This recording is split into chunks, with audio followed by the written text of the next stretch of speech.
The right wing is all hysterical because a group that tries to register people to vote used to be called the WWWP, the Women's whatever it was, voters registration thing.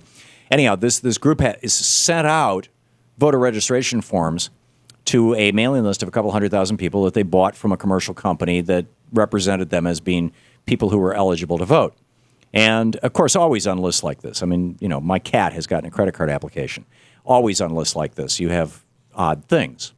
Well, Drudge was pointing to this morning, so I guarantee you this is what talk radio on the right is going to be all about today. So I just want to, you know, put this down. Yes, voter registration applications were mailed to a couple 100,000 people, you know, with the idea that if they're legally entitled to vote, they should register. And some of the people who received those were not legally eligible to vote. Okay? True. And if somebody who's not eligible to vote fills one of those out and submits it, they've committed a crime. So it's pretty unlikely it's going to happen. But let me ask the question. I mean, nobody's going to the second level of logic here. Just thinking this through. Is what Drudge is suggesting, and all the right-wing talk show hosts that you'll hear today who are all hysterical about this, are they suggesting that it should be really hard to get a voter registration form?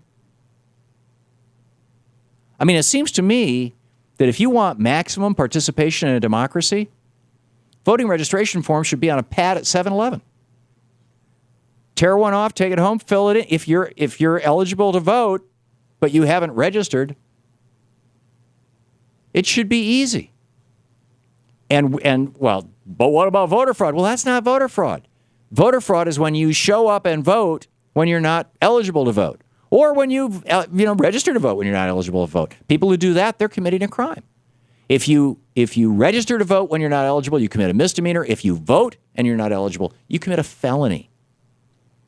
So I'm telling you, people are not going to do it. This is an entirely reasonable thing to send voter registration applications to a large number of people, trying to hit as many people as possible. And yes, mail lists will have my cat on them and dead people. It doesn't mean that my cat is going to fill out the voter registration form.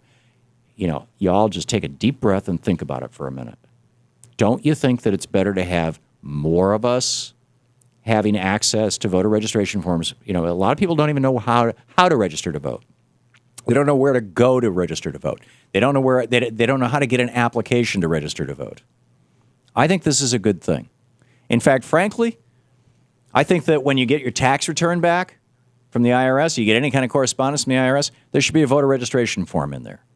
I mean, let's put them out to everybody. In fact, I think you should be able to register to vote by printing the thing off a website and filling it in and mailing it in, or even doing it electronically. Again, if you're doing it illegally, you're going to go to jail. And that's a pretty damn strong incentive, which is why there have been fewer people. The number of people, we had a caller earlier in the week who shared this number it's incredible. Number of people who were busted for illegally voting last year, nationwide, 35. 35 people. Most of them either people who were felons who didn't realize that they couldn't vote but had lost the right to vote as a felon, or people who were voting on behalf of their spouse. They're divorced, their spouse has Alzheimer's, they just, their spouse said, hey, you fill it out for me, whatever. Virtually all of those people fell into those two categories, but still 35 people last year were busted for illegally voting. Number of people who died from TVs falling on them, 36. You tell me that this is a big enough problem, illegal voting, that we need to kick 5 million people off the voting rolls to stop 35 people from voting illegally? Really? You're going to try and tell me that?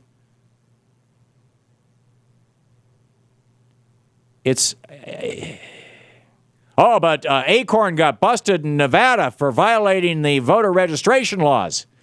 Yes, they did. The law said you can't pay people. You can pay people by the hour to go out and get voter registrations, but you can't pay them by the registration because that would be an incentive to commit fraud. And that local Acorn chapter had said if you register more than 20 people an hour, you get a $5 bonus. They got busted for it. The guy got fired. They paid a fine. But nobody was illegally registered to vote. And nobody voted who wasn't eligible to vote. Again, it's hysteria. And it's not even hysteria. This is actually very methodical, very carefully planned out. Paul Weyrich laid it out from the get-go. Here he is in 1980 talking to, and when he was helping run the Reagan campaign, here he is. Now, many of our Christians have what I call the goo-goo syndrome. Good government. They want everybody to vote. I don't want everybody to vote. Elections are not won by a majority of people. They never have been from the beginning of our country, and they are not now. As a matter of fact, our leverage in the elections, quite candidly, goes up as the voting populace goes down. There you go. And amazing. Richard in Bethlehem, Pennsylvania, a minute to the end of the show, or the end of this hour. Richard, it's yours. Yeah, good. Thanks, Tom. Great show. I really appreciate it. Listen, this is a real-life experience in getting my mother-in-law to re-register to vote. We did it yesterday. It took her 3 children 2 weeks to get her out of the house. She just wouldn't do it. She's going on 90. Her license expired. She doesn't drive. She had some medical problems, got to be close to a bathroom.